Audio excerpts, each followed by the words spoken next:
Bonsoir à tous, comment ça va? On a réussi à mettre tout le monde à peu près dans le cadre cette fois-ci. Et on a même un visiteur en rab. Alors, bienvenue dans le petit-déj numéro 14 avec Sparking Labs. À chaque fois, je vais oublier de mettre à jour le numéro. C'est pas grave. Donc on est bientôt une trentaine, c'est cool. J'espère que vous allez bien. Nous ça va, on a récupéré du Global Game Jam. Bon monsieur chat.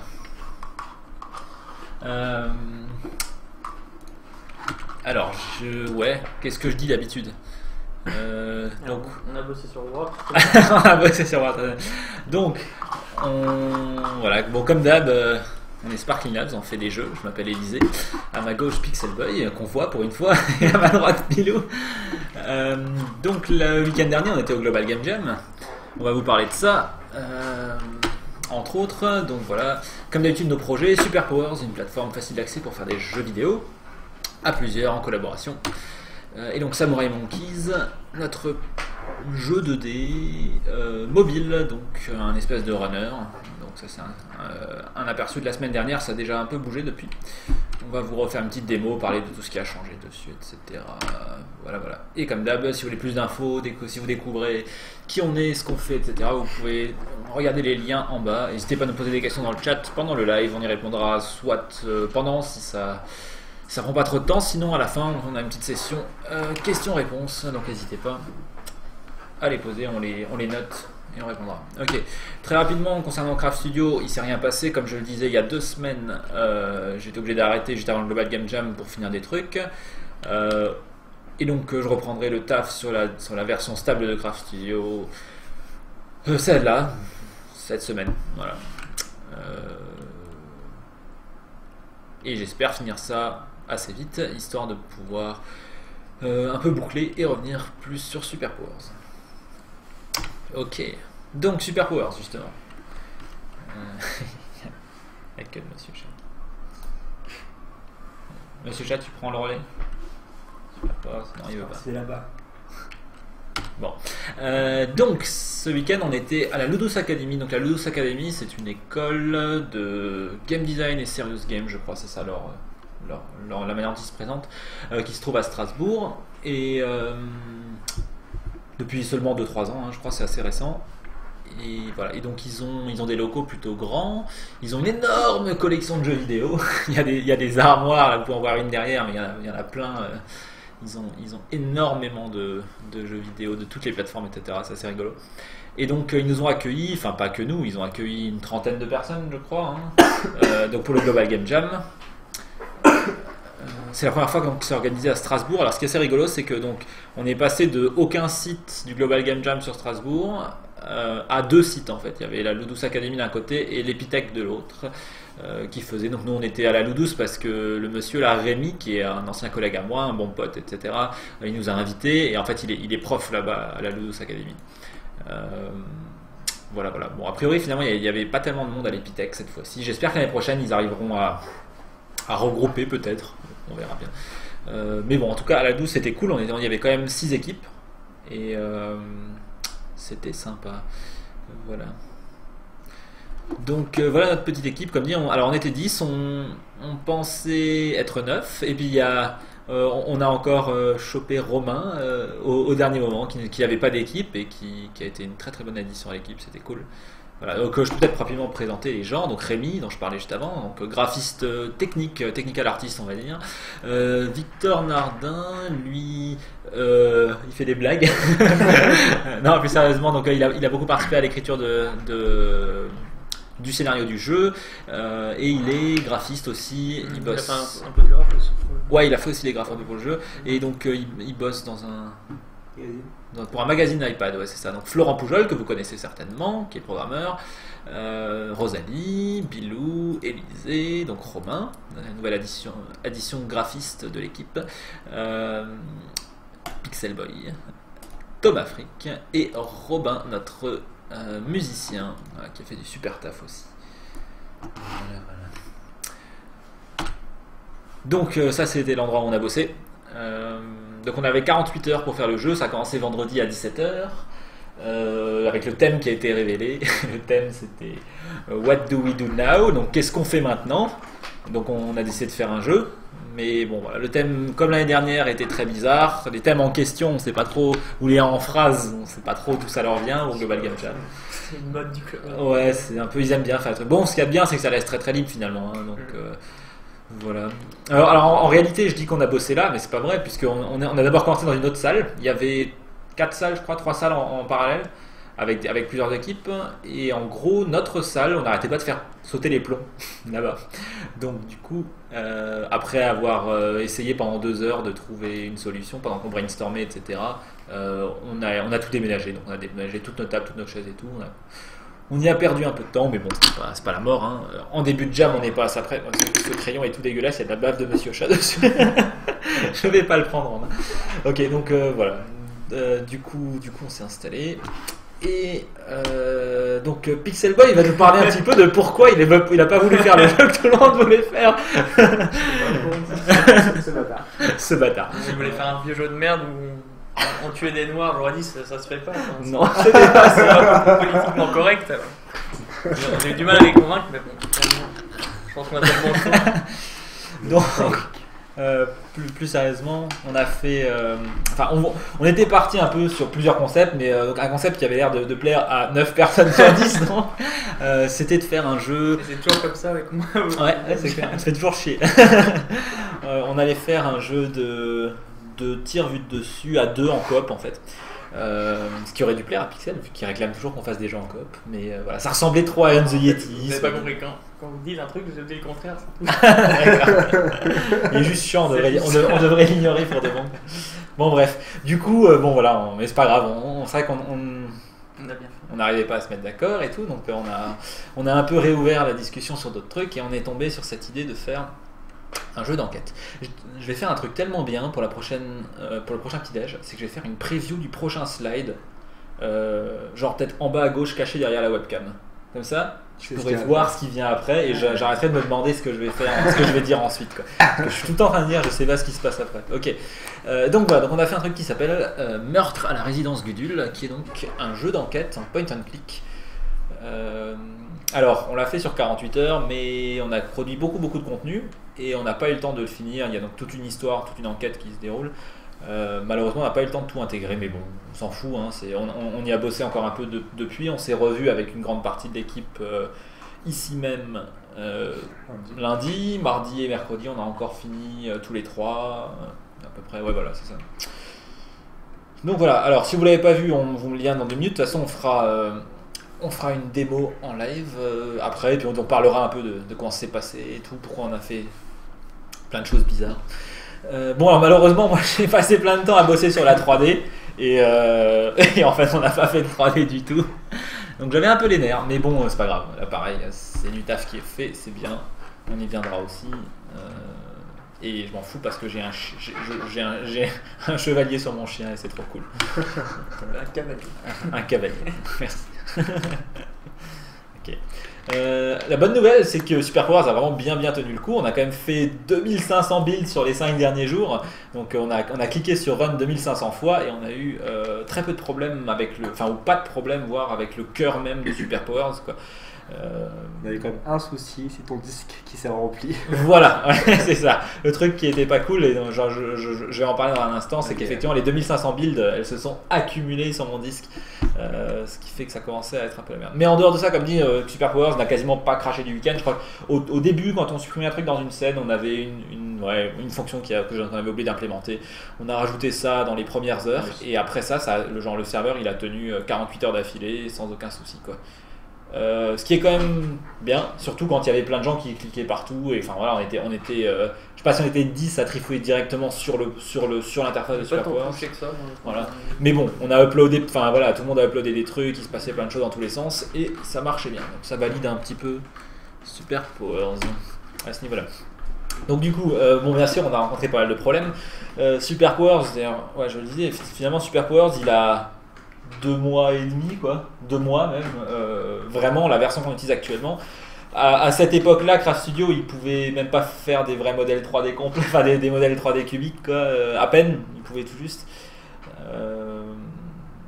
Il a fallu attendre quoi 8 mois ou je sais pas quoi de développement de Craft Studio pour qu'on puisse vraiment faire des jeux. Donc c'est encore très très jeune Super Powers, mais ça fonctionne quand même plutôt bien. Le problème qu'on a eu, comme dit, c'est alors le langage de script est vraiment pas sec. Quand on était juste tous les deux, qu'on avait bossé dessus avec et tout beaucoup déjà, ça allait. Je pense que Florent il a mangé assez cher à cause du langage de script parce que voilà, il était pas sec, désolé encore une fois. Pas sec, ce qu'on entend par pas sec, ça veut dire qu'il était pas prêt, quoi. Il y a plein d'aspects, il y a des bugs, genre si tu t'écris le code d'une certaine manière, des fois ça compile pas correctement, les rapports d'erreur sont scandaleusement pourris, etc. Bon, on le savait, j'ai voulu essayer de faire des trucs pour ça, malheureusement j'ai passé trop de temps sur la 3D qui n'a servi à rien avant le jam, du coup voilà quoi.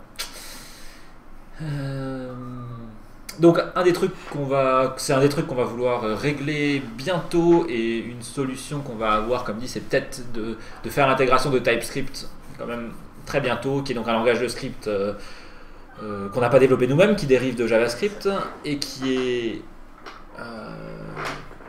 a une grosse communauté, qui est plutôt solide. Et là ils ont sorti leur version 1.4 récemment, qui permet enfin d'utiliser le compilateur de manière programmatique. Ça veut dire quoi? C'est-à-dire qu'on peut compiler des scripts en exécutant une fonction. Et ça veut dire qu'on peut compiler les scripts à la volée directement dans SuperPowers, rapporter les erreurs, etc. J'ai commencé à regarder pour l'intégration, ça n'a pas l'air trop chiant, vraiment pas. C'est très bien pensé. Donc, on va tenter ça, on va voir si c'est top. Peut-être qu'on va rester sur TypeScript pour toujours. Sinon, on essaiera peut-être encore de continuer à bosser sur le langage de script. Hein. Il y a plein de choses possibles sur le langage de script. C'est juste que si on utilisait TypeScript, en gros, il y a un gros morceau du projet qui ne relève plus de nous, et ça nous permet de concentrer peut-être du temps sur des choses où on peut plus faire la différence peut-être. Voilà, faut voir. Donc on y réfléchit, on va tenter en tout cas TypeScript dans les semaines qui viennent, et on avisera. Pas de grosses décisions encore à ce niveau-là, mais en tout cas on va faire l'essai, quoi. Un truc qui a été chiant, c'était qu'on ne pouvait pas ouvrir rapidement des assets. Donc Craft Studio, on peut faire CTRL-O et taper le nom d'un asset et ça filtre, ou comme dans Sublime Text ou autre. Dans SuperPowers, pour l'instant, il faut aller chercher les assets à gauche dans l'arbre et tout. Sachant qu'on commençait à avoir une hiérarchie assez chiante, genre in-game /scenery /floor 2 /all machin. Bon, quand on allait chercher un asset pour le modifier ou pour switcher d'un asset à l'autre rapidement, c'était assez peu ergonomique, on va dire. Donc voilà, on va rajouter ça. C'est une petite fonctionnalité mais très utile. C'est la première fois qu'on a vraiment senti que ça manquait, quoi.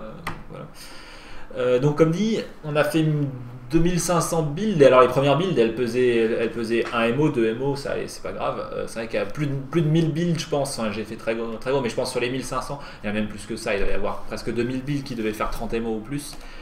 Ça commençait à être très chiant. Là, vous pouvez voir que ça, c'est moi en train de supprimer genre 200 ou 300 builds. J'avais 200 000 fichiers sur le disque pour 7 gigas de données à force. Et ça, voilà, donc c'était pas top. Donc on va changer ça, bien sûr. Comme dit, il faut bien séparer le concept de lancer le jeu, de vouloir exporter le jeu. Actuellement, chaque fois qu'on lance le jeu, ça crée une nouvelle copie complète du jeu sur le disque, et ça pointe le navigateur de la personne qui veut lancer le jeu sur cette copie du jeu complète. Et en fait, c'est pas du tout la peine. On pourrait carrément supprimer la version précédente quand on génère la suivante, parce que comme dit, il s'agit juste de lancer la dernière version du jeu. On n'a pas besoin de stocker toutes les versions du jeu qu'on fait. Soit on pourrait peut-être, pour quand même préserver la possibilité de relancer les anciennes builds, ce qui est pas trop mal finalement, on pourrait simplement les assets qui n'ont pas changé, toutes les ressources qu'on n'a pas éditées, par exemple les musiques, on les a uploadées une fois, chaque musique pèse 3 MO ou je sais pas quoi. Si elle change pas, il n'y a aucune raison de l'écrire 1000 fois sur le disque, quoi. Donc voilà, on va mettre en place un système pour dédupliquer les choses. Ça sera quand même cool. C'est pour ça que j'aime bien la hiérarchie dans Craft Studio, divisée par type d'asset. Ouais. En fait, le truc, c'est que ça aide même pas tant que ça en fait dans Craft Studio, parce que du coup, ça veut dire qu'il faut tout de suite penser au type d'asset que tu veux ouvrir. Enfin, il faut aller chercher un bon truc. mais ça n'empêche pas qu'il y a quand même cette problématique d'aller chercher le bon asset dans le bon dossier. Et en plus, le problème c'est que ça fragmente beaucoup les choses, quoi. Finalement, là c'était assez cool par exemple de dire on a le couloir de l'étage 3 et d'avoir dedans la plupart des trucs en rapport avec ça, quoi. Les scripts associés à ça. Souvent tu vas avoir des scripts qui ont du sens que dans une scène ou des assets peut-être qui sont utilisés que dans ce contexte et tout, quoi. Mais là, par exemple, ce qu'on a fait, c'est que les trucs qu'on réutilise à pas mal d'endroits, par exemple les sons, on les a mis dans leur propre groupe tout en bas de la liste, et par contre les trucs dont on sert que dans une scène, on les a mis à des endroits bien spécifiques, quoi. Ça fonctionnait bien et je trouve ça vraiment mieux perso. C'est plutôt cool, quoi.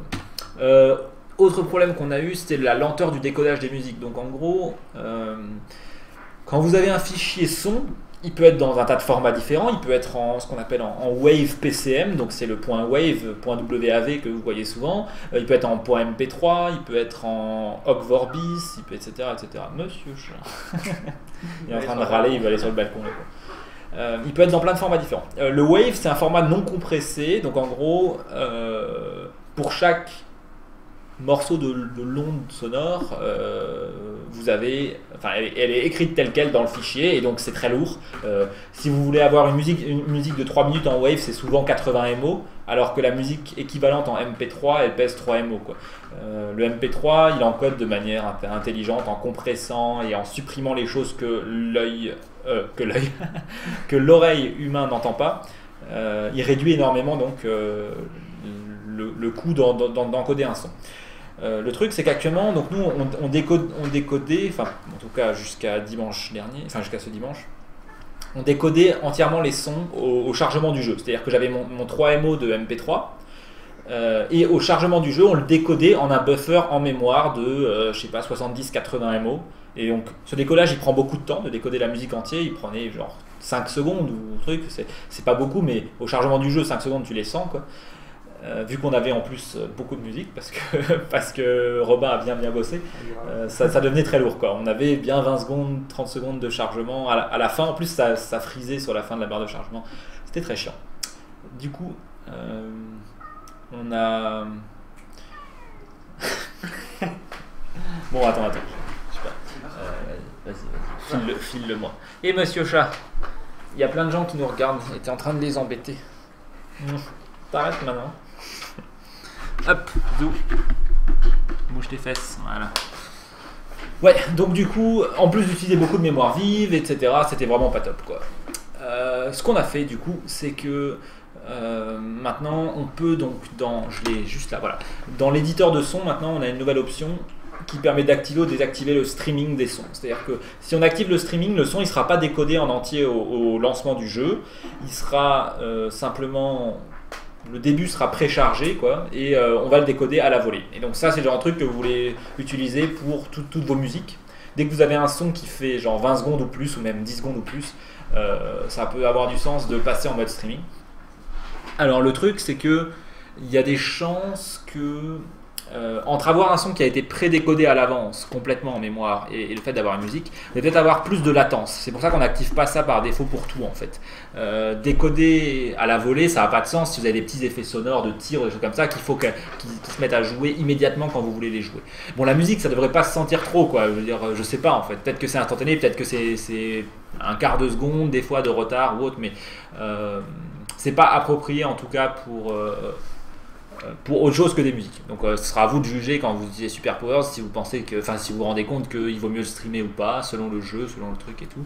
Donc vous aurez le choix. Le problème qu'on a actuellement avec ça, c'est que ça ne marche que sous Chrome. Dans Firefox pour l'instant, du coup, la musique de Résidence Gudule ne se joue plus. C'est-à-dire qu'elle se jouait avant quand le chargement était méga long, et depuis qu'on a activé ce système de streaming, ça marche pas. Je n'ai pas encore eu le temps d'aller au fond du problème, mais on dirait qu'ils n'ont pas encore implémenté, alors pour ça qui ça parle, le playback via l'API audio, l'API web audio des éléments, enfin des balises audio, quoi. C'est ça qu'on utilise en interne. La balise audio, elle permet de streamer du son justement, et on la plug dans la web audio API. On dirait que c'est que supporté dans Chrome actuellement, ce qui est quand même très dommage. Mais encore une fois, on essaye pour l'instant dans Superpowers de pas trop se préoccuper de ce genre de truc. On veut pas compliquer trop Superpowers parce que les navigateurs sont pas encore tout à fait tous au même niveau. Vu que ça va mettre encore quelques temps avant qu'on y arrive, afin qu'on le sorte de façon plus officielle et tout, tant pis on va dire pour l'instant. Voilà. On espère que Firefox rattrape le retard. On créera des tickets de bugs, enfin des tickets sur leur interface de rapport de bugs chez Firefox et autres au fur et à mesure. Et voilà, idéalement on préférait que les navigateurs avancent, que nous on soit obligé de faire de la gymnastique super chelou pour compenser les bugs, quoi. Voilà. J'ai pas le chat qui a bugué, non c'est bon, il se passe rien. Ok. Donc voilà, bon ça du coup c'est en place et ça fait que Résidence Gudule c'est assez top. Hein. On va le charger, ça DL les 30 MO de données qu'on a dans le jeu et dès que le DL est fini ça se lance, ça va super vite et c'est vraiment cool. Ok. Alors, indépendamment de tout ça, Bilou, il a fait des améliorations sur l'éditeur de map 2D aujourd'hui, qu'on va vous montrer rapidement. Donc, l'éditeur de map 2D, on s'en est pas servi pour... je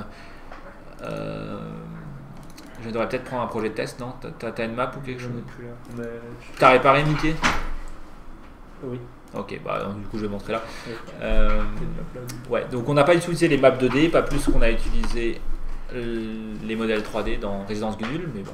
Donc du coup l'éditeur de map, le voilà. Alors vous vous souvenez peut-être qu'on pouvait donc faire des sélections comme ça, ce qui nous permet d'avoir une brosse pour poser des trucs. Ouais, c'est un peu bizarre ça, non? Je vais juste rafraîchir au cas où il y a eu un... Je peux tester ça, je crois. Ok, ouais, bon. Normalement ça devrait afficher la forme de la brosse évidemment, mais bon là ça le fait pas, c'est pas trop grave. Et donc maintenant ce qu'on a repris, qui était aussi dispo dans Tile, c'est qu'on peut maintenant, c'est avec le clic droit, c'est ça? Non. Ah oui, je suis sur mauvais calque, ok. Donc hop, voilà, on peut maintenant sélectionner des zones directement sur le dessin. Celle-là elle est là. Ouais, okay.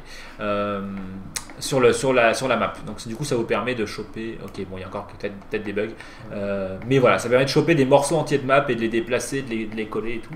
Donc ça va être très cool, très pratique. Donc voilà. Ouais, ok. Il y a quelques soucis, mais bon, vous voyez déjà l'idée de la fonctionnalité qui est en train d'apparaître. L'autre truc aussi, c'est donc quand on change le tileset. Quand on va changer la largeur du tileset, ça va plus péter les maps. Donc on va pouvoir redimensionner les tilesets sans péter les maps. Voilà, je me suis répété, mais c'est le concept et c'est assez cool parce que c'est vrai que si vous commencez votre tileset assez serré et qu'après vous vous rendez compte, j'aimerais bien rajouter beaucoup plus de tiles à droite, il ne faudrait pas que ça décale tous vos tiles ici. Donc voilà, ça maintenant c'est supporté. On stocke en fait les tiles posées dans une map par leurs coordonnées XY dans le tileset, ce qui fait que si on en rajoute à droite, ça se décale plus, alors qu'avant on les stockait dans coordonnées linéaires, ce qui veut dire que ça c'était le tile 1, 2, 3, enfin ou 0, 1, 2, 3, etc. Et ensuite 4, 5, 6, 7, 8, 9, 10, 11, 12, 13, 14, etc. Du coup si on agrandissait le tileset, ça décalait les index des tiles et ça pétait la map, quoi. Voilà, donc ça va être plutôt top. Ok. Alors vous l'avez peut-être vu, encore une fois on va vous le montrer dans quelques minutes sur Résidence Gudule. J'ai mis en place du post-processing expérimental. Donc le post-processing c'est un système en gros qui permet, après avoir fait le rendu de votre jeu, de prendre le résultat et de le passer via ce qu'on appelle un pixel shader qui va en fait faire des effets donc de post-processing.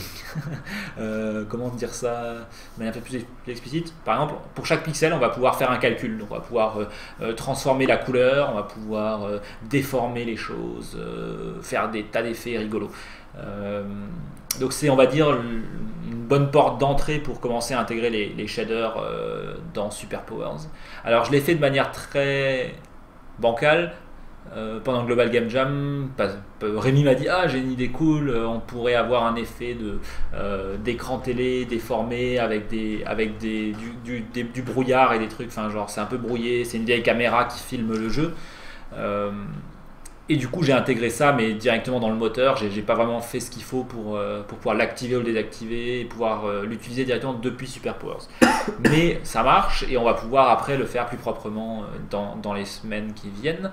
Voilà. Donc ça utilise le OpenGL Shading Language, GLSL, pour faire court, qui est le langage que les gens utilisent pour faire des shaders. Bon, il y a aussi la version DirectX qui s'appelle le High Level Shading Language. Mais bon, vu que nous on utilise WebGL, on est obligé d'utiliser GLSL, qui est très bien d'ailleurs. Voilà, et donc vous allez voir le résultat. Je vous montrerai peut-être aussi rapidement comment... Tiens, mais ouais, on devrait peut-être faire une très courte démo de comment ça marche. Je devrais pouvoir modifier le shader de Rémi en live. Alors, si je lance... bah tiens, il doit marcher sur Run the Yeti aussi, non? Comme ça, on le verra plus vite. Parce que dans Residence Gudule, il y a d'abord les menus, etc. Voilà. Donc là, vous pouvez voir le super shader de Residence Gudule qui donc est aussi exécuté directement sur Run the Yeti. Puisque ça, donc vous pouvez voir qu'il y a une espèce de brouillard. Il y a une déformation comme si on regardait à travers une lentille un peu déformante. Voilà, il y a quelques effets. Il y a aussi une décoloration sur les bords de l'écran. Vous pouvez voir que si je vais là, voilà, ça se décolore. Alors, peut-être couper le son quand même. Ici au moins. Voilà. Bon, bien sûr, je vais me faire tuer pendant que j'édite le shader, c'est pas grave. Alors, pour l'instant, comme dit, c'est un peu de la bidouille. Hein. Il faut aller directement dans SuperPowers, modifier le shader. Donc ici il y a le shader que Rémi il a écrit, que moi je vais simplifier à donf. Je vais dégager quasiment tout et je vais vous montrer très courtement le concept. On va juste bidouiller les couleurs. Tu rappelles pas si tu fais ça? Hein? Tu peux copier ailleurs? Ouais, je vais m'assurer d'avoir une copie, mais je pense de toute façon annuler à la fin, mais t'as pas tort. Ok, donc on va dégager ça. Putain, il en a fait du code Rémi, hein. Il est bourrin son shader. Enfin, il est bien, hein, mais c'est un gros truc. Ok, donc le principe, le shader de base, qu'est-ce qu'il fait? D'ailleurs, enfin, il y en a un de base en quelque sorte, c'est que il va prendre... Enfin ouais, non, il n'y en a pas, ça c'est un shader de post-processing. Bref, en tout cas, la version basique du shader, c'est quoi? En entrée, il prend la texture de ce qu'on a fait comme rendu à l'écran, et pour chaque pixel, il va lire la couleur du pixel qu'il a reçu, et il va retourner cette même couleur. Donc là, du coup, si j'enregistre ce shader, et que je rebuild ce qu'il faut, alors un instant, je lance ça, et du coup, il va aussi falloir que je lance le global, c'est ça? Je pense. Il y a des chances que oui, puisque sinon il va pas rebuilder le runtime. Je vais voir si je peux nous faire gagner un peu de temps. Bon, excusez la démo à la va-vite. Donc on va s'assurer qu'on a juste Player Browserify dans les tâches. Voilà. Tout ce qu'on a envie de faire, et du coup on va pas ajouter ça ailleurs. Voilà, comme ça, si je fais juste ça, ça devrait rebuild le minimum.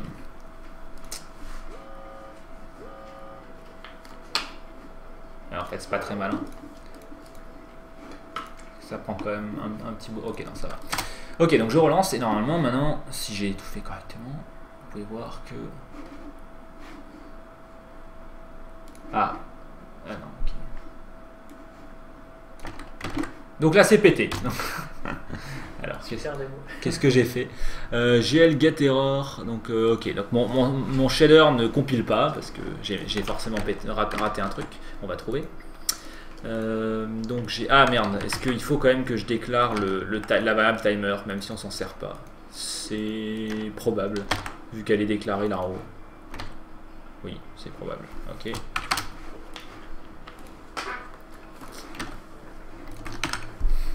On attend 2 secondes que ça rebuild.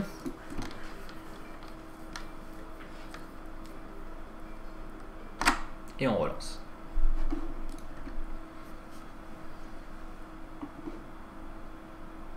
Donc là, vous voyez le petit freeze à la fin du chargement, c'est entièrement dû au fait que qu'on décode la musique dans Run the Yeti pour l'instant. Ok, donc qu'est-ce qui se passe? Attribute value.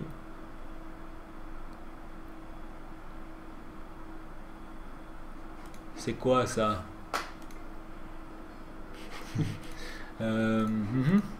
C'était une bonne idée.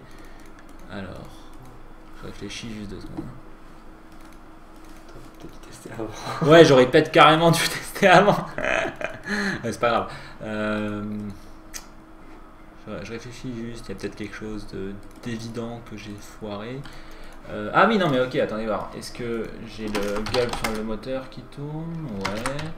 Donc je vais laisser tourner.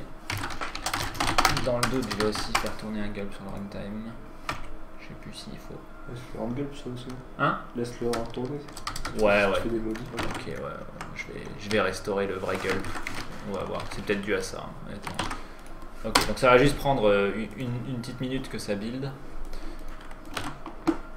Donc voilà, bon. Donc bien entendu, hein, je répète pendant que ça rebuild, on va où vous pourrez taper votre vertex shader et votre fragment shader directement dans Superpowers.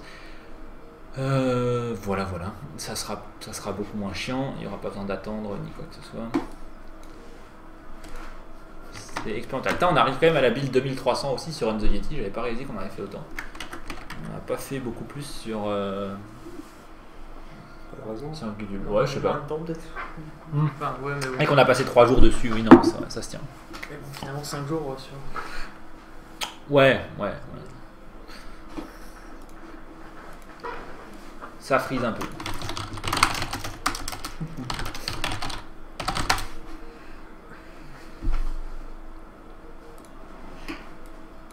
Ok, je pense qu'on est... Ouais, ok, je suis en train de dropper des frames. On revient, on est de retour, le gulp a eu lieu, désolé. Ok, bon, si ça marche pas, on laisse tomber, mais ça serait cool. On va pas insister comme ça, sinon je referai une démo la semaine prochaine. Ok, bon, bah, comme on peut le voir, je suis très bon. C'est dommage. Ok, bon, ça c'est le shader tel qu'il était. Je comprends pas, parce qu'il y a... J'ai pas viré grand chose.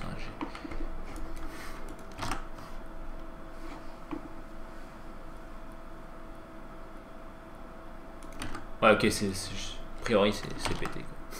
Ah non, ok, il y avait un autre truc que j'ai viré. Il y a tout ça. Est-ce qu'il y avait autre chose? Non, c'est tout.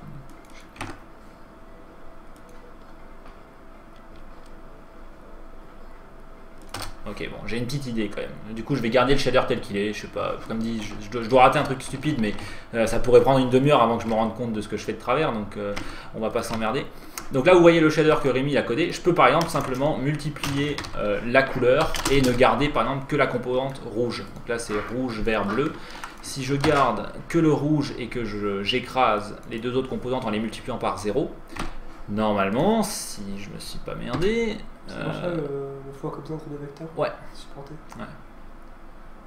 Enfin, je crois. Ah oui, ok, c'est un vecteur 4. La couleur est un vecteur 4 parce qu'il y a de l'opacité aussi dessus et il faut que je garde l'opacité. Je crois. On va voir.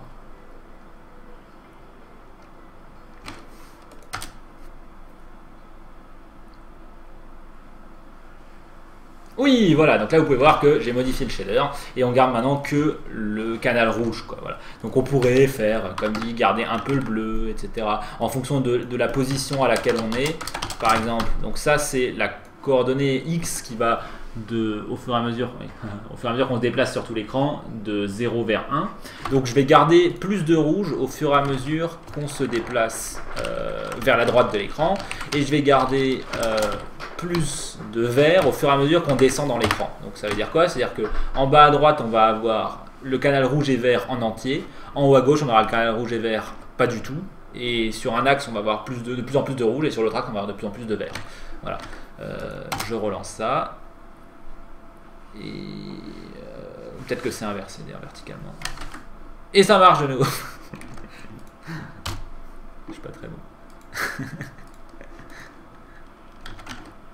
Bon, mais sur le principe, c'est vachement cool, ok? Ouais, merci, ouais, bien vu. Voilà, donc il faut juste faire gaffe, bien sûr, à écrire les choses correctement. Ça veut dire quoi, UV, c'est en fait c'est V pour vecteur et UV c'est les coordonnées U et V de texture en fait. C'est X, Y, mais quand on parle de texture, on utilise toujours les lettres U et V. Ouais, ça, je sais. Le V c'est juste pour vecteur. Quoi. Voilà, et là vous pouvez voir mon magnifique shader Donc, ouais, donc c'est l'inverse en fait, c'est en bas à gauche parce que ça commence à.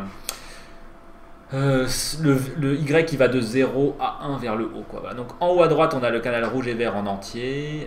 À droite, en bas, on a le canal rouge en entier. À gauche, en haut, on a le canal vert en entier. Voilà. Et donc, du coup, on peut jouer à Un the Yeti version néon, ce qui est quand même plutôt sympa. Je me connais vraiment d'être en boîte, quoi. Il manquerait plus que ça clignote en fonction du temps. On peut faire ça, peut-être. On a un timer. Tu vas nous niquer ça. Hein? Tu casses comme nous casses les yeux. Ouais, c'est ça. C'est ça, ok. Donc alors le timer, il faut que je crois que je le dise par 1000. Bonsoir vos yeux. Ça va faire mal. Non, je sais pas. Et ensuite, je vais copier ça dans une variable. On va appeler ça timer TMP. Voilà, on va multiplier ici. Alors du coup, mon timer il augmente de 1 par frame. Donc si on veut qu'il passe de 0 à 1 en 2 secondes, on le divise par 120. Ouais, bon, hop, allez, faisons simple, on va juste déjà faire ça. Il faut peut-être que je mette un point 0 ici pour qu'il veuille bien compiler. Je sais plus. Dans le doute, on va le faire.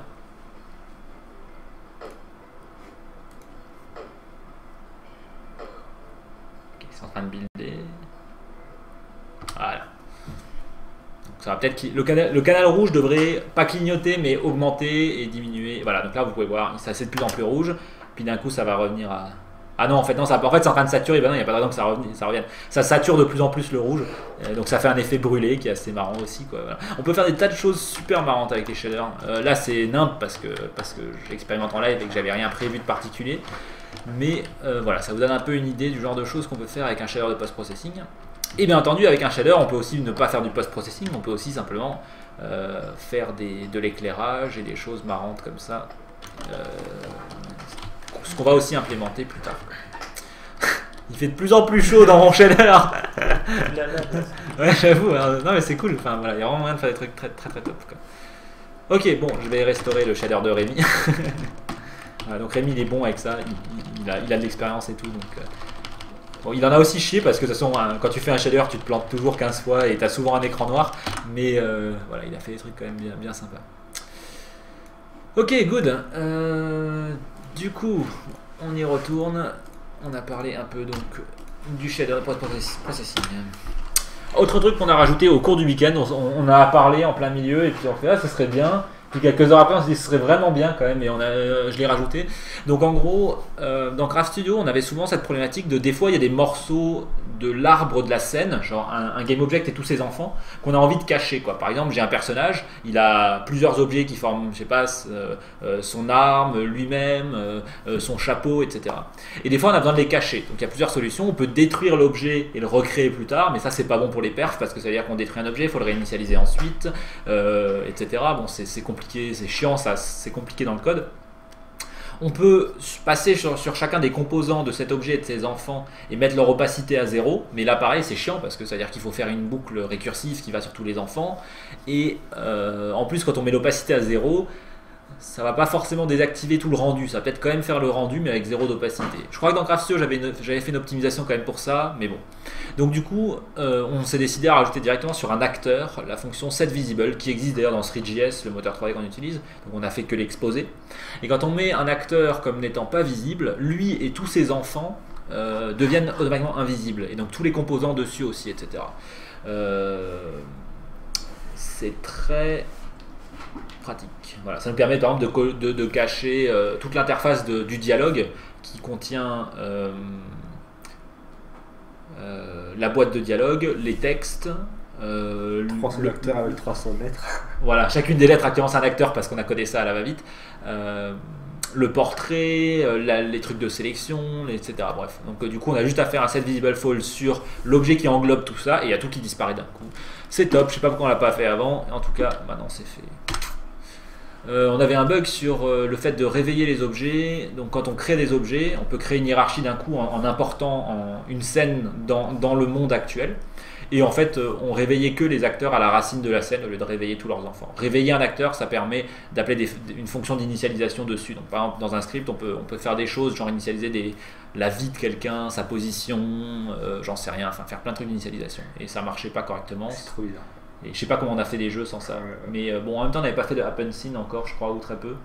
Dans Alors, The on Yeti. faisait au moins un autre site, ça a fait un pet site aussi. Ah ouais, donc je sais pas. Bon, bref, on devait pas essayer de wake dans les enfants. Ouais. Mais bref, c'est fixé. Donc c'est cool. Bon voilà, donc on a fait un peu le tour. On va vous faire un rapide let's play Resident Evil. Je sais pas si on va faire le jeu en entier, on va voir. Et on va. Ouais, bref. Un speedrun. Si vous avez un speedrun de Resident Evil. Donc si vous avez des questions sur le jeu, sur je sais pas, n'importe quoi, n'hésitez pas à les poser pendant qu'on se fait le petit jeu. Voilà. Je vous colle le lien dans le chat, je mettrai dans la description de la vidéo aussi. Bon, pas forcément le moment d'y jouer. Je vais plutôt aller jouer sur la version full screen, hein, ça sera mieux. Et du coup, je vais peut-être mettre la webcam en haut à droite. Voilà, puisque l'interface du jeu utilise pas mal ce qui se passe en bas à gauche. Pardon. Je suis en train de mourir. C'est pas grave.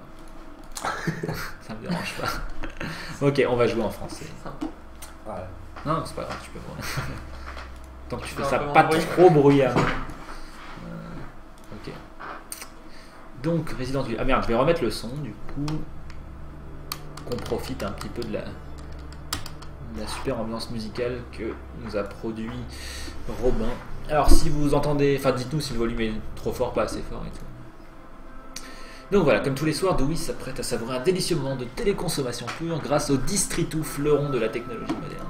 Donc le Distritou, c'est cette espèce de grosse machine que vous voyez là, qui combine une télé avec un tuyau, révolution, qui permet donc de livrer, c'est un peu Amazon, mais au lieu que le livreur il sonne chez toi, le truc arrive directement par le tuyau.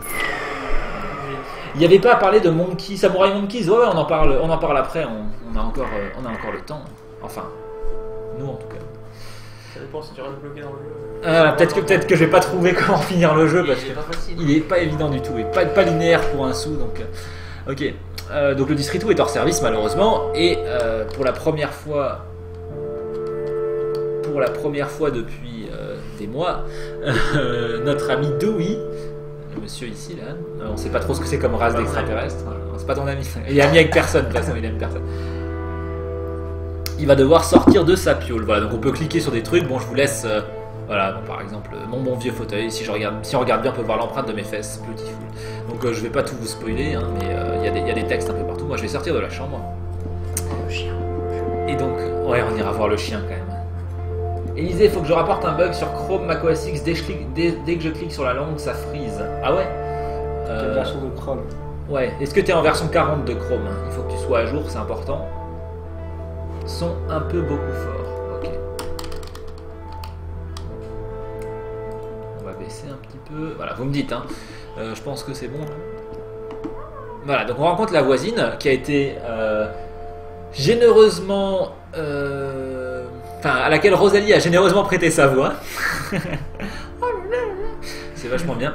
Donc voilà, donc on peut la complimenter sur ses habits ou sur ses habits, non, sur sa gueule, sur sa magnifique gueule, ou alors on peut lui dire qu'on va aller voir le concierge justement parce qu'elle est pas très contente que ce soit en panne. Et il se trouve qu'elle a un rendez-vous avec le concierge. Voilà, alors bon, notre personnage il est pas très gentil. Voilà. Donc on va prendre l'ascenseur. On est au 3e étage. C'est un bien bel ascenseur, n'est-ce pas? Chrome version 36, ok. Bon bah voilà, t'as ta réponse, mets à jour en 40. On va directement se rendre au 1er étage pour aller rencontrer la famille Wafbarf. Non, vous savez quoi, on va d'abord aller voir le concierge. Merde. Ça. On remonte a priori. Donc, ouais, j'ai cliqué un peu vite. On va aller au rez-de-chaussée. Puisque le concierge, bien sûr, il est au rez-de-chaussée. C'est relativement logique. Donc il y a quand même 4 étages différents. Une quantité incroyable de contenu. On pourrait bientôt télécharger le 5e étage. Bon voilà, donc on rencontre la femme de ménage qui est très sympathique. Bref, hein, ne nous étalons pas trop. On va aller voir donc le concierge. Donc, alors si on ne sait pas si c'est le concierge, comme dit, on peut cliquer sur les portraits de tout le monde. Voilà.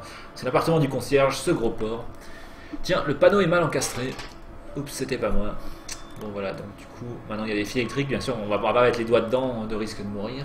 Élisée, c'est pas toi qui as fait la voix du chien. Non, c'est pas moi, c'est Victor qui a fait la voix du chien. Moi, j'ai contribué la voix de Dewey qu'on a finalement pas mis dans le jeu. Je crois qu'on en a fait une autre, je suis plus sûr. Honnêtement, je sais pas. En fait, ce qu'on a fait, c'est qu'on est allé dans les toilettes. Des nombreux toilettes de la Ludius Academy. Genre, il y avait 4 salles de classe et il y avait quand même au moins autant de toilettes. Quoi. Ouais. C'était assez marrant. Enfin bon, bref, ils ont beaucoup de toilettes, ils aiment ça. Et ouais, donc on allait s'enfermer là-dedans pour enregistrer le son. C'était là qu'on avait la meilleure acoustique ou surtout le moins de bruit. Quoi. Voilà. Maintenant, le son du jeu est un peu faible. Ah, ok, peut-être comme ça. Donc je vais toquer chez le concierge. Et alors, on dirait qu'il est en train de se faire tabasser la gueule. On va essayer d'ouvrir la porte pour aller l'aider. Malheureusement, c'est verrouillé. Donc, je vais essayer de reconnecter un des deux câbles. Oups, ça pique un peu. Bon, nous, ça nous fait plus trop marrer à force. On était super fiers de toutes nos blagues, mais bon, c'est vrai qu'après les avoir vues 200 fois pendant le week-end.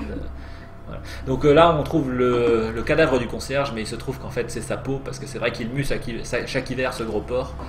Alors on va la ramasser, on sait pas, peut-être que ça va nous servir. Là il y a une photo nue de Miss Dolores. J'ai toujours cru qu'elle avait d'énormes genoux, mais en fait c'était pas des genoux. Ok, donc là, on rencontre le concierge. Mais en fait il est mort pour de vrai, c'est terrible. Et il a un truc coincé sur son quadruple menton, donc on va aller se servir. Et on découvre le pass conciergeau, la clé qui donne accès à tous les trucs de concierge. Je vais aussi ramasser la super ventouse.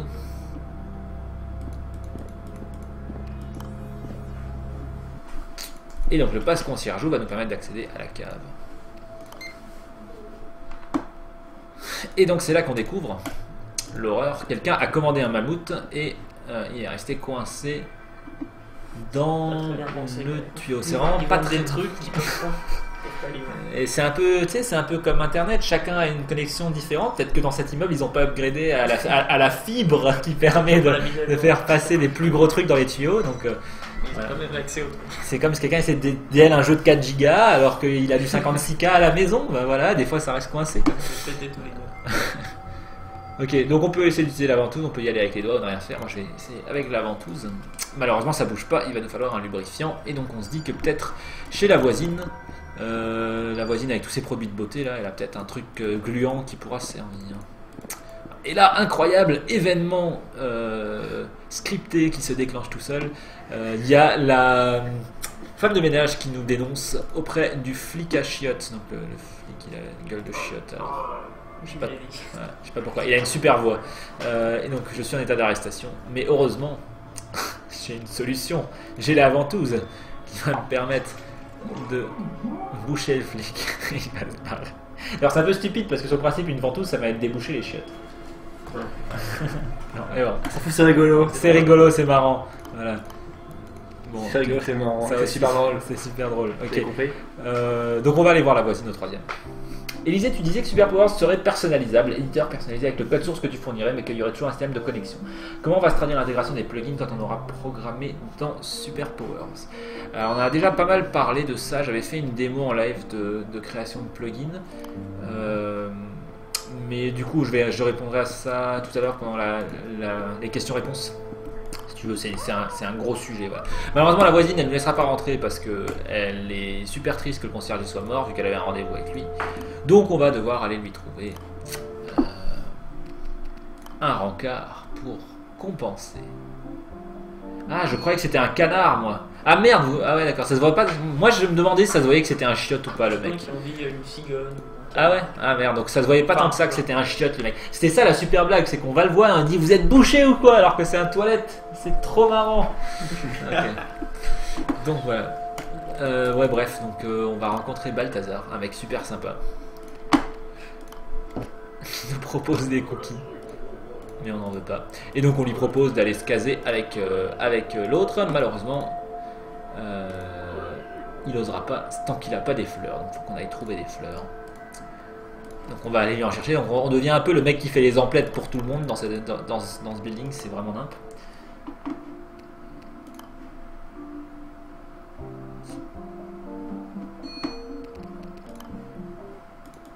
Ah, il y a le selfie boy.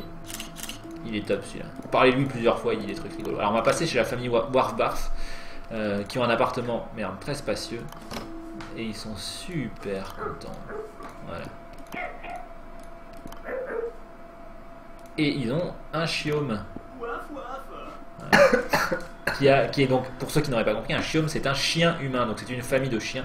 Et alors ils ont un humain comme animal de compagnie. Bon bref, donc voilà, la vieille dame, elle veut pas nous laisser rentrer parce qu'elle attend le concierge et qu'elle laisse pas rentrer les inconnus. Du coup on va enfiler la peau du concierge. Vous pouvez voir la super anime de marche quand on a la peau du concierge. C'est assez top. Et avec ça, elle va y voir que du feu et elle nous laisse rentrer. Grâce à ça, je peux choper la fleur.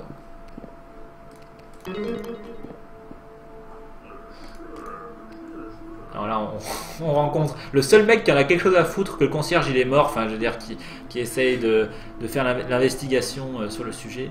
Alors si vous faites le bon choix de dialogue, il vous révèle qui est le vrai tueur, mais je vais pas faire le vrai choix de dialogue. Vous aurez qu'à jouer au jeu si vous voulez savoir qui avait tué le concierge. C'est relativement logique si vous y pensez bien. Non. Ça va, mais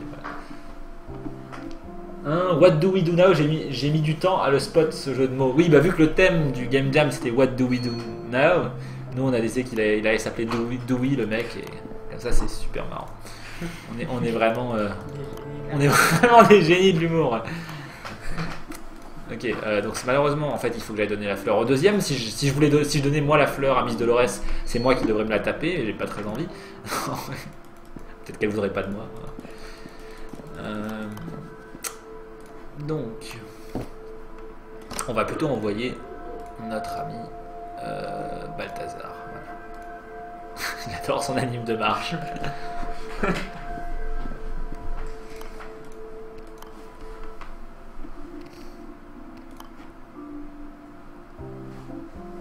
Le moment dégueulasse du jeu, il y a un peu quand même tout le jeu qui est dégueulasse. Enfin, en tout cas, le personnage est sympa avec personne. Okay, donc on va rentrer, on va pas aller voir ce qui se passe dans la chambre. On peut pas streamer ça. C'est trop horrible. Voilà, donc du coup on va ramasser son pot de produits de beauté, là. Un peu chelou.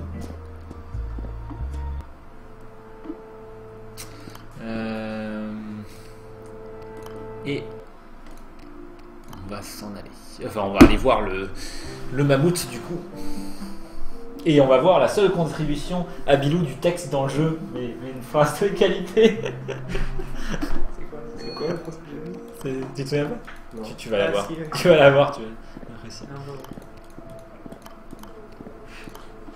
Non mais elle est top en plus. Je sais pas si c'est vrai quand tu dis ça à chaque fois. Non mais vraiment rien. On a un choix qui est badigeonner les fesses du mammouth. Ça c'est moi. Merci Bilou. Donc voilà, on pousse un bon coup et le mammouth il s'en va. Alors bon, c'est sûr que c'est un jeu qui va pas avoir une très grande rejouabilité malheureusement. Bon, enfin bon, si vous voulez vous faire plaisir quand même, vous pouvez lire bien tous les textes. Il y a plusieurs textes sur pas mal de trucs. Puis... Il y a le choix de l'inspecteur. Il faut faire Ah oui, et puis voilà, il faut faire le bon choix sur l'inspecteur si vous voulez savoir le nom du meurtrier.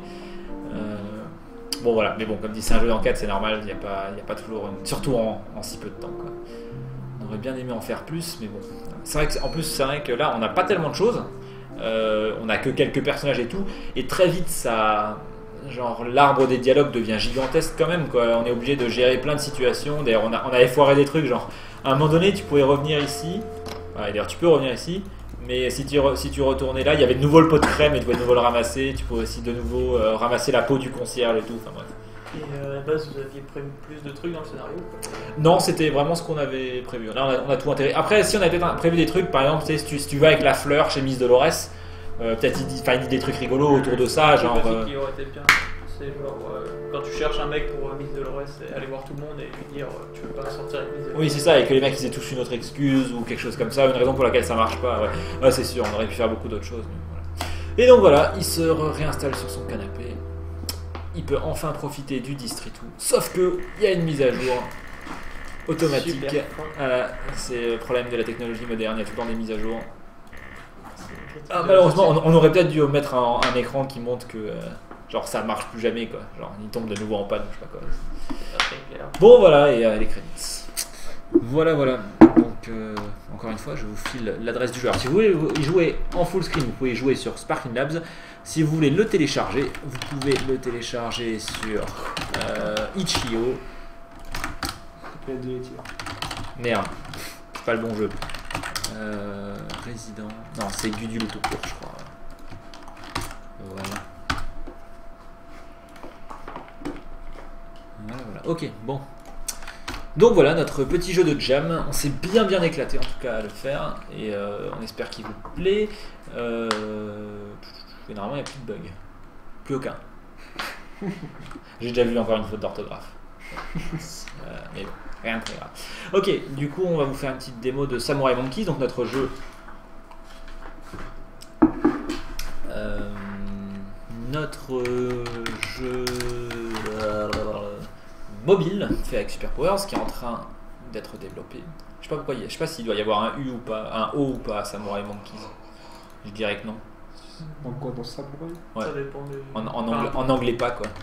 Je sais pas comment ça. Bon, je vais le virer. Du coup, je vais le lancer. Ah oui, Résidence Gudule marche aussi sur mobile d'ailleurs. Donc s'il y a des gens qui veulent y jouer sur mobile, vous pouvez. Si vous avez Chrome, une version récente de Chrome. En tout cas, et peut-être même avec d'autres navigateurs, on n'a pas testé. Ok, donc voilà. Donc qu'est-ce qui a changé depuis la dernière fois? Il y a tous les monstres maintenant. Enfin, il n'y a plus les chats temporaires que Rosalie avait fait. On les avait encore la dernière fois. On avait peut-être que le premier monstre pour les nouveaux. Voilà, donc là on a pas mal de nouveaux. Vous pouvez voir donc que le personnage il est déguisé. Il y aura donc, enfin déguisé, il est plus à poil à pied, voilà. On aura pas mal de trucs différents positifs, possibles à acheter, pardon. Je sais pas pourquoi je dis positif. Donc là vous venez de voir la transition, donc quand on se fait emmener dans les airs. La semaine dernière, genre c'était d'un coup il n'y avait plus de sol et on était là, donc là c'est un peu plus cool. Et donc ça c'est une séquence à laquelle il faut survivre, mais si vous survivez il y aura un truc peut-être au bout, mais il est aussi possible que vous tombiez, dans ce cas-là vous pouvez quand même continuer le jeu, mais vous n'avez pas accès à autant de trucs que quelqu'un qui a réussi en entier. Voilà. Donc j'ai pas mal de moves, je suis quand même mort. Voilà, on a vu aussi le double saut, maintenant il y a une anime adaptée. J'ai déchiré avant même qu'il ait le temps de se barrer dessus. Voilà. Je suis de sa défense. Ah ok. Bon, double jump. j'ai vu le flic passer derrière le portrait du concierge au sol. Ouais, je l'ai vu ce bug avant d'exporter pour la dernière fois. Et je me suis dit tant pis. C'est vrai que oui, c'est pas top. C'est quoi de quoi Le flic, quand il se barre, il passe entre le mur et le portrait du concierge. Mais ouais, c'est pareil, on le voit en fait un peu. Quand on parle de oui, on voit le perso aussi de l'inspecteur qui est pas totalement parti de l'écran. Ah ouais? Ah ok. Je crois bien, c'est peut-être ma résolution qui fait ça. Ouais, ok. Je viens de me rendre compte qu'on a aussi notre Bilou dans ma team. C'est quoi un Bilou? Qu'est-ce que ça veut dire? Qu'est-ce que ça veut dire? Un mec super efficace, ça veut dire casse tout. Comment tu le perçois? Le meilleur. Voilà. Oh. Donc bon, alors pour l'instant du coup, bon, c'est un peu tout le temps la même chose parce qu'il n'y a pas encore beaucoup de chunks de maps. Oui, voilà. Donc Bilou justement, il a amélioré l'éditeur de map comme vous le montrez tout à l'heure. Et si j'ai pas envie de prendre ce raccourci, je suis obligé. Il faudrait des petites bandes noires pour faire leur cinématique. Ouais, ça serait cool. C'est cool parce qu'on comprend pas là, on peut plus contrôler le perso. Avec la caméra s'arrête, donc c'est vrai que t'as Ouais, raison, ouais. J'ai aussi l'impression que le drop il est encore un peu mou, peut-être ça devrait. Ouais, Le coup de pied? Ouais, le coup de pied vers le sol, ouais. Ouais, parce que ça donne trop l'impression que en gros tu t'es que juste en train de retomber quoi. Ouais, En même temps, il n'y a pas d'anime. fait, Ah si, il y a une anime. Il y a des animes, Ouais, d'accord, ça se voit à peine en fait. Je sais pas, il doit peut-être. peut-être s'arrêter un peu dans l'air. Au début, j'avais fait ça et j'ai arrêté une seconde de coup en l'air. Mais peut-être avec des effets aussi comme il est. Ouais, c'est surtout ça, je pense qu'il faut un truc et tout. Enfin bon, voilà.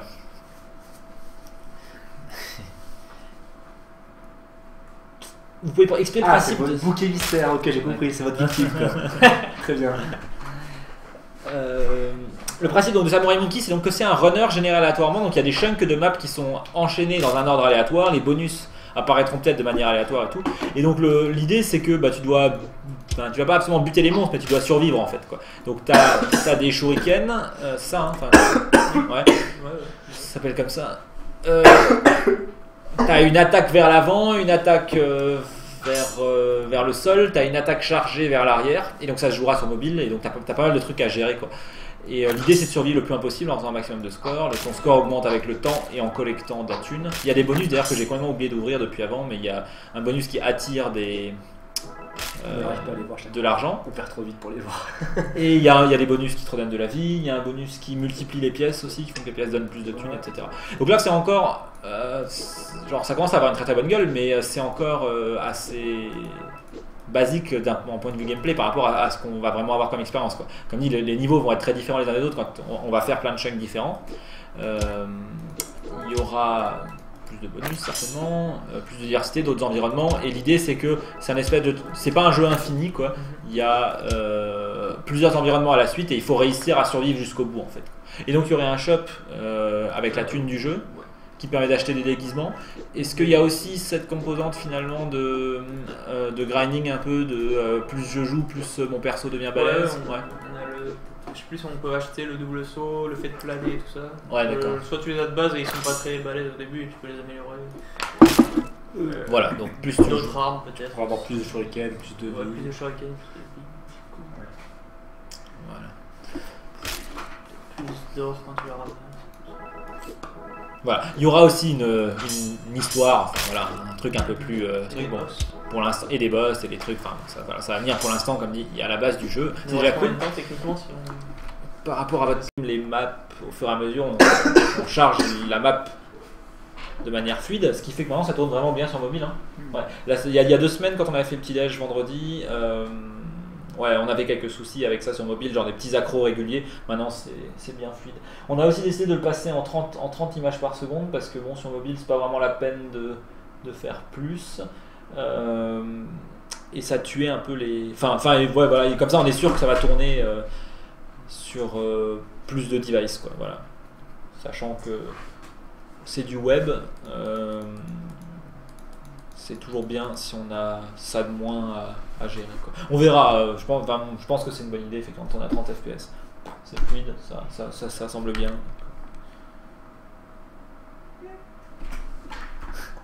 Je vois que ça se joue comme en code du Python, une main dans le pantalon. Ok. Il crade celui-là. Quoi ? Pourquoi il est crade comme ça là?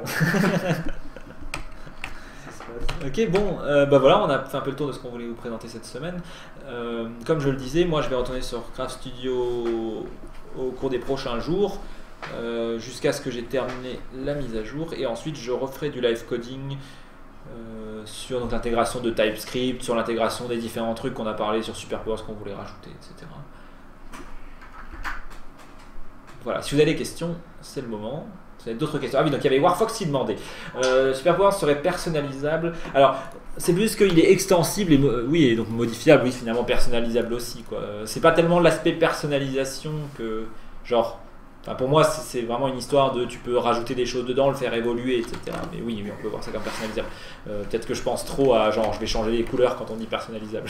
Ce qui est finalement aussi possible, vu que c'est du CSS, tu peux changer les couleurs de l'éditeur. Pour l'instant, il est très moche, ça va changer. Donc rapidement, sans y passer non plus 2 heures, SuperPowers en lui-même est composé de plusieurs modules, donc on va open sourcer certainement, si tout se passe comme prévu. Et donc on a le moteur, on a le runtime qui charge les jeux et qui lance le moteur, on a Common qui est tout le code qui est partagé entre tous les éditeurs, donc l'éditeur de modèles 3D, l'éditeur de map, l'éditeur de sprite, etc. On a le langage de script qui, comme dit, a une chance sur 2 de dégager, d'être remplacé par TypeScript. Et on a ces 2 trucs là, ça c'est censé être le tutoriel interactif qu'on avait commencé à l'époque, mais que pour l'instant, enfin qu'on va complètement refaire. Et ça c'est juste le serveur principal d'authentification, quoi, qui permet aux gens de se connecter à SuperPowers. Donc dans SuperPowers en lui-même, actuellement on a intégré un tas de plugins. Donc ce sont des plugins, hein, ils sont vraiment indépendants du reste, mais on les a directement mis dans SuperPowers parce que il faut bien qu'il y ait quelque chose de base. Voilà. À terme, les gens ils pourront faire des plugins vraiment complètement séparés et les distribuer. Donc je sais pas, il y aura un moyen de distribuer, une espèce de shop à plugins, quoi, où tu pourras les chercher, les télécharger. les mettre à jour automatiquement sans doute via une interface de gestion de ton serveur. Et donc le concept c'est que c'est le gestionnaire du serveur qui qui rajoute des plugins au serveur. Et les plugins ils sont composés d'un tas de trucs. Ils ont un dossier API, le dossier API il contient les formats de données des assets et comment est-ce qu'on peut les modifier. Quand je dis assets ça veut dire ressources ou etc. Donc ça peut être un modèle 3D, un sprite, une scène, des choses comme ça. Par exemple là j'ai donc l'API pour un modèle défini, enfin le dossier API pour un modèle définit le format de fichier d'un modèle sur le disque et comment est-ce qu'on peut éditer un modèle avec des fonctions quoi. Donc par exemple uploader une nouvelle texture, uploader une animation, uploader une armature, uploader tous les sommets qui forment, enfin toutes les faces qui forment le modèle, etc. quoi. Ça nous permet, cette partie-là du plugin permet donc de charger le modèle côté serveur, de le transmettre et de le modifier avec un client, donc avec quelqu'un qui se connecte à SuperPowers. Ensuite, on a un autre morceau qui est, alors je vais le prendre dans l'ordre par exemple, donc client c'est vraiment l'éditeur en lui-même. Donc là tu as du HTML, du JavaScript et du CSS qui ensemble combinés vont créer l'interface, par exemple l'interface là que tu vois, l'éditeur de scène. Voilà. Donc ça, elle est codée ici et elle est entièrement dans ce dossier-là, quoi. Voilà. Et elle utilise bien sûr les fonctions réseau pour récupérer la scène, charger toutes les autres assets qui sont chargés dans cette scène, et ensuite modifier la scène, etc. Ensuite, on a le dossier engine qui va contenir, par exemple pour un modèle, le bout de code qui va être capable de faire le rendu de ce modèle, donc l'afficher à l'écran. Dans le moteur de jeu et donc aussi après dans les scènes. Dans Runtime, on va avoir l'interface de programmation qu'on expose au langage de script. Donc, par exemple, j'ai un modèle 3D, je vais pouvoir, après, pendant que mon jeu y tourne, avec un script, charger un modèle 3D, changer le modèle 3D affiché par un objet, charger une animation et la jouer, me déplacer dans l'animation, etc. Donc le code qu'il y a dans Runtime, c'est le code d'interfaçage avec le langage de script en quelque sorte. Voilà. Donc ça c'est plutôt clair je pense. Et dans UI il va y avoir actuellement simplement si jamais le plugin expose un nouveau composant de scène, donc par exemple l'éditeur de sprite il expose un composant sprite renderer et donc il y a une interface d'édition de ce sprite renderer. Donc ce que vous voyez là, donc c'est tout moche encore une fois, ça va changer, mais ce morceau là d'interface il est exposé par la partie interface. UI ça veut dire user interface. Voilà. Et ce truc là, vu qu'il est exposé, il est utilisé par le plugin de scène actuellement, mais il pourrait, si quelqu'un faisait un plugin de scène différent ou je sais pas quoi, il pourrait réutiliser encore ce truc là. Voilà. C'est relativement modulable aussi à ce niveau-là. Voilà. Donc du coup, actuellement, tout SuperPowers, en dehors du cœur qui permet de charger un projet, charger les plugins, permettre des gens de créer des projets, de s'y connecter, etc. Tous les différents éléments de SuperPowers qui servent vraiment à être productifs sont des plugins. L'éditeur de modèle, l'éditeur de sprite, l'éditeur de scène, l'éditeur de son, de script, pardon, de sprite, l'asset, enfin l'éditeur de tileset et l'éditeur de tilemap. Voilà. Et ça c'est le plugin que Florent il avait fait déjà, vu qu'il a testé un petit peu les trucs, dont on s'est servi pour Gudule pour faire l'interpolation de manière fluide et tout, enfin bref. Voilà. Donc tout dans SuperPowers est un plugin quasiment quoi. Et voilà. Donc ça va être bien et les gens vont pouvoir faire d'autres plugins. Donc nous on utilise les noms un peu peut-être standards, mais quelqu'un va peut-être faire le je sais pas quoi le sprite editor de Jean-Claude ou le sprite editor 2 ou j'en sais rien qui peut-être lui pense qu'il est mieux, il propose de faire les choses différemment. Par exemple au cours du week-end pour Résidence Gudule on a utilisé un truc qui s'appelle, enfin surtout Romain a utilisé un truc qui s'appelle Spine qui est un éditeur d'animation 2D assez sympa. Et donc ce qu'on a fait c'est qu'après on les a exportés comme des frames sur une grille et puis on les a importés. Mais on pourrait imaginer à terme que quelqu'un code un truc similaire à Spine pour faire de l'animation squelettale ou pour faire de la déformation par cage. C'est très puissant ce que permet de faire Spine. Donc voilà, on pourrait avoir un plugin directement dans SuperPowers qui refait une partie de ce que fait Spine et qui serait un éditeur en direct. Et Et encore une fois, j'insiste sur le fait qu'il est vraiment possible pour quelqu'un de développer ça sans que nous on intervienne, parce que c'est vraiment du code qui est isolé dans un plugin. Et SuperPowers a été suffisamment bien designé pour supporter ça, sans qu'on ait besoin d'aller fouiller dans les entrailles de SuperPowers en lui-même, quoi. Et ça veut dire que chaque plugin va devoir être en collaboration de temps réel aussi Ouais, sur le principe, enfin, dans l'absolu, non. Quelqu'un pourrait coder un plugin qui, je sais pas, où il faut appuyer sur un bouton pour ensuite envoyer les trucs, tu vois. C'est pas absolument nécessaire que le plugin soit en collaboration de temps réel. C'est pas galère pour un mec qui connaît pas. Alors c'est sûr que de toute façon, développer un plugin, ça va rester un truc qui n'est pas accessible à tout le monde, quoi. Voilà. On essaiera, enfin on fera des tutos, on aura une doc étape par étape pour faire ton premier plugin et tout à terme.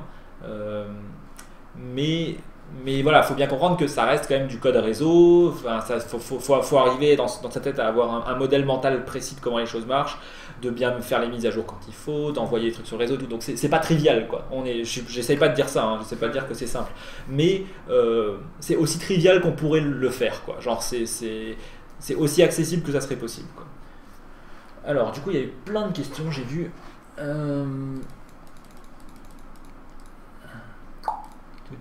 Ce sera compatible avec quoi? Alors si tu parles de SuperPowers, il sera compatible à terme, on l'espère, avec tous les navigateurs tous les navigateurs récents mis à jour. Actuellement, malheureusement, il ne tourne que sous Chrome parce qu'il y a des trucs qui manquent dans Firefox. Toujours pareil, on surveille, on a des solutions pour toutes ces choses-là, donc c'est pas la mort. Pour l'instant, on veut avancer plus sur l'outil que sur truc. C'est pas dur pour quelqu'un d'installer Chrome actuellement. S'il veut utiliser SuperPowers quand il sera dispo, et on fixera sous Firefox, ça c'est sûr. Sous IE, je pense qu'on devrait arriver à le faire tourner aussi maintenant sur les versions les plus récentes, certainement sur Safari aussi. D'ailleurs, il y a des chances que ça marche déjà sur Safari. Bon, bref, on verra, mais voilà. Et ça tourne techniquement aussi sur mobile. Si vous voulez lancer un projet SuperPowers dans Chrome sur mobile, sur une tablette ou sur un téléphone, ça marche. L'interface n'est pas particulièrement adaptée à ça parce que nous on développe pour bureau avant tout. Mais c'est tout à fait faisable, quoi. On l'a fait déjà il y a 2 semaines, on avait fait une petite démo, je crois, on codait du scripting avec le clavier virtuel, des trucs, c'est faisable, quoi. C'est juste pas très pratique. Sur une tablette, sur un espèce d'iPad, enfin sur un iPad ou un truc comme ça, ça devrait très très bien fonctionner. Enfin, je veux dire, dans l'absolu, ça pourrait être une manière de bosser pour ceux qui ont envie, quoi. Ça sera compatible avec quoi? C'était pour Samurai Monkey. Ok, alors du coup pour Samurai Monkey, il sera compatible. On pense le sortir sur Android et iOS, sur les marketplaces, sur l'App Store, etc. Et il devrait, ouais, enfin voilà, au moins ça, et certainement sur Windows Phone. Je sais pas s'ils sont à jour, s'ils ont un Internet Explorer récent maintenant. Mais bon, notre priorité c'est Android et iOS. Windows Phone, si on a envie, si on a le temps, s'il y a beaucoup de gens qui demandent, on le fera, quoi. Voilà. Quel canal de distribution? Donc pour les plugins, je pense, donc, ou pour SuperPowers. Si c'est pour SuperPowers, il sera disponible via notre site web, en téléchargement éventuellement, donc avec Node WebKit certainement. Donc, en gros, pour être clair, on pourrait faire tourner SuperPowers dans votre navigateur directement, ou alors vous pourrez le télécharger et l'avoir dans une fenêtre avec pas la barre d'adresse, pas les onglets de Chrome et tout, quoi. Ce qui est mieux, quoi. Et d'ailleurs, ça veut dire que même si vous n'avez pas Chrome, vous pourrez le faire tourner en tant qu'application standard. On parlait à une époque, quand je réfléchissais à la suite de Craft Studio et tout, est-ce qu'on voudrait distribuer par Steam? A priori, ça va pas se faire, ou en tout cas, il n'y a pas trop de raisons. Je sais pas, on verra.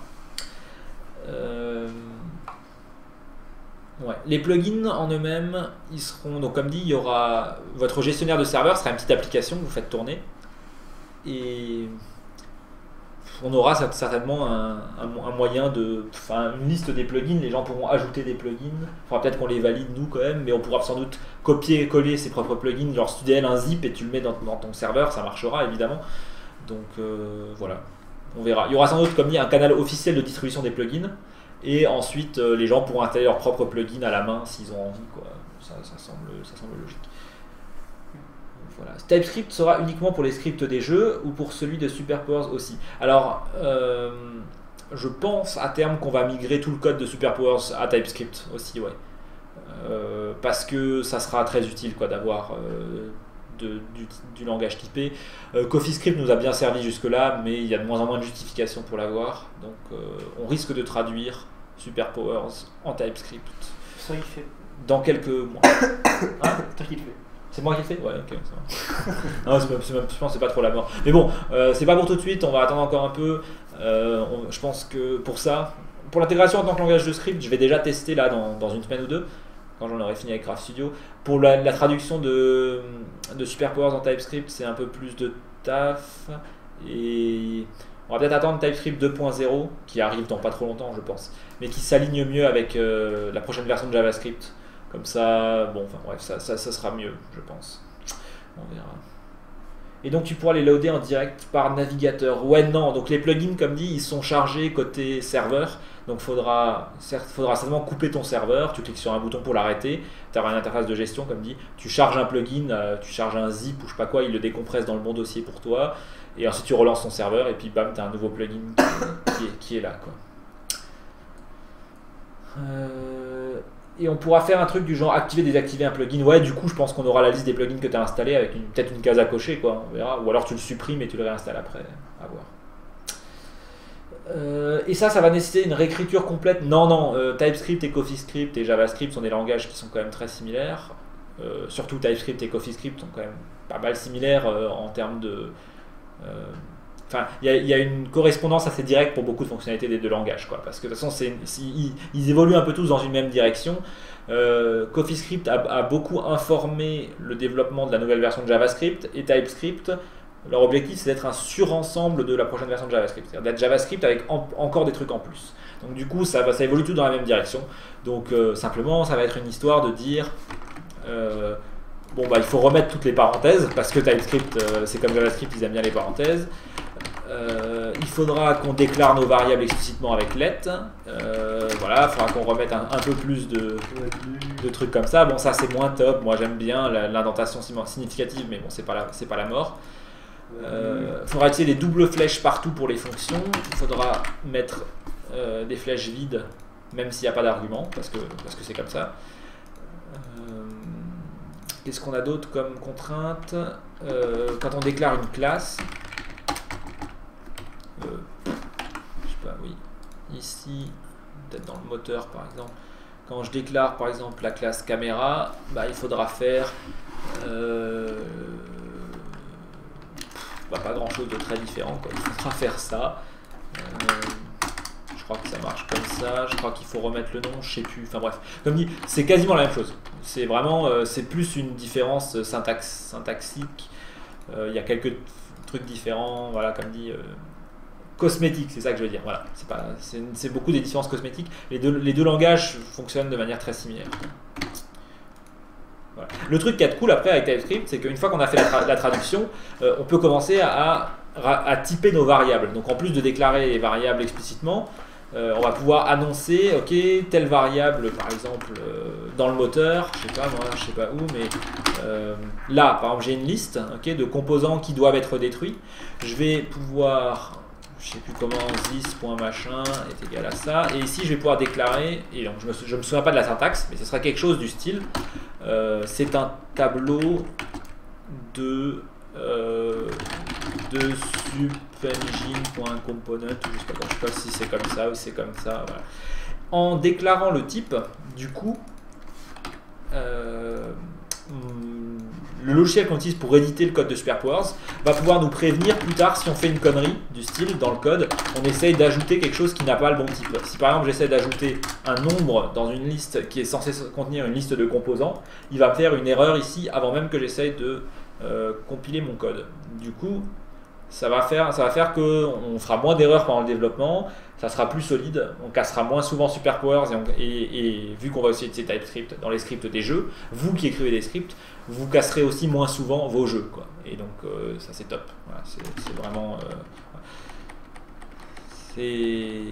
ça vaut vraiment le coup. Voilà. Ok, bon, je vais annuler tout ça. Ah, il a habilement sauté mes messages. Oui, c'était de la merde.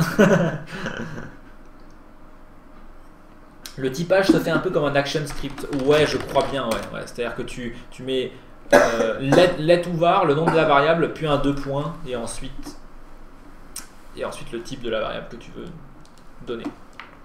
Exemple. Types, voilà. Donc ici, ouais non, là ils utilisent que des types implicites, je crois.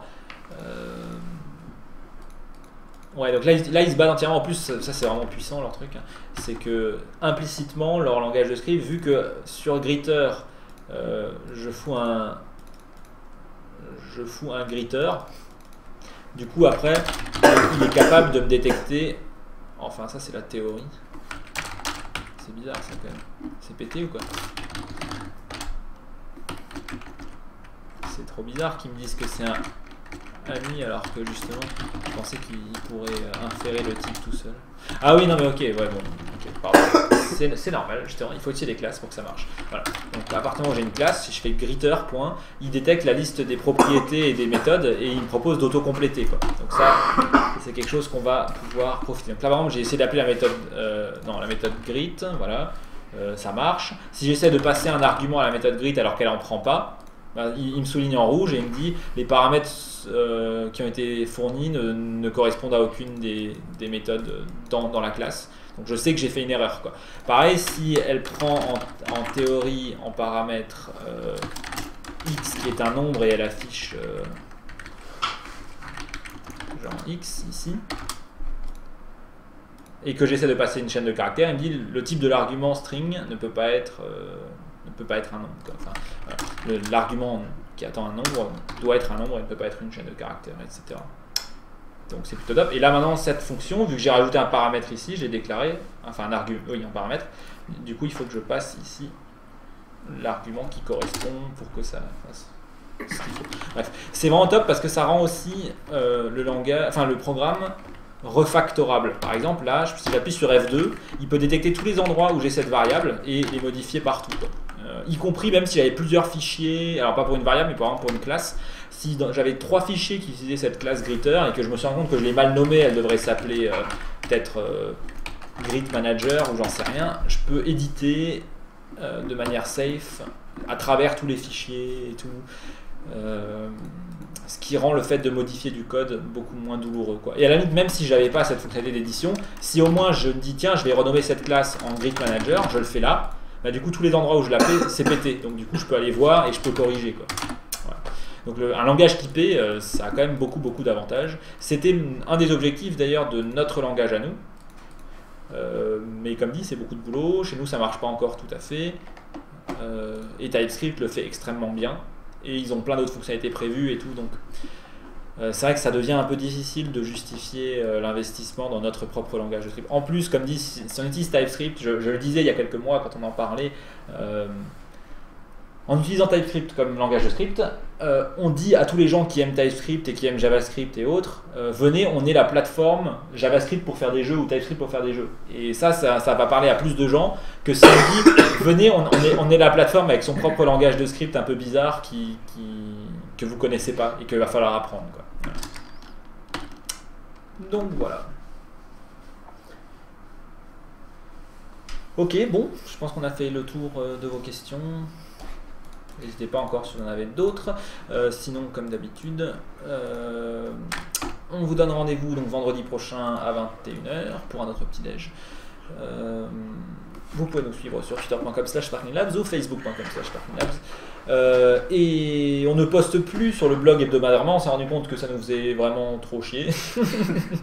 En gros, parce que, ouais, bref, on n'a pas suffisamment de choses à écrire chaque semaine, donc du coup on s'emmerde, ça fait des posts. Ce qu'on va faire, c'est qu'on va faire des posts chaque fois qu'on a vraiment des grandes nouvelles, quoi. Et voilà, et on les fera à ce moment-là et pas de manière obligatoire. Quand c'est à l'oral pendant un live, c'est cool, mais c'est cool de faire toutes les semaines des mises à jour, de se voir, de discuter, mais ouais, sur le blog on en a un peu marre. Voilà.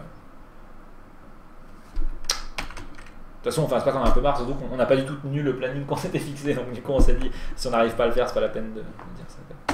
Il y aura de l'objet, c'est ce qu'on a vu tout à l'heure, enfin oui, dans TypeScript il y a des classes, donc il y a de la programmation orientée objet, si c'est ça que tu veux dire. Voilà. Et utiliser un langage de script existant permet de trouver des tutos sur internet. Ouais, c'est clair, comme dit, du coup on vient se greffer à une communauté existante au lieu de créer la nôtre, donc c'est plutôt cool.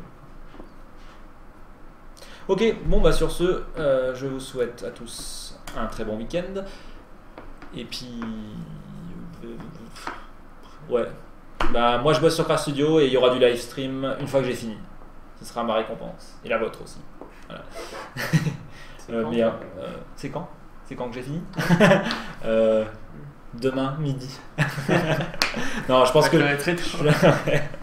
je pense que j'ai pas mal de taf encore, donc... je sais pas, plusieurs jours. Voilà. Ok. À plus, ciao. Plus.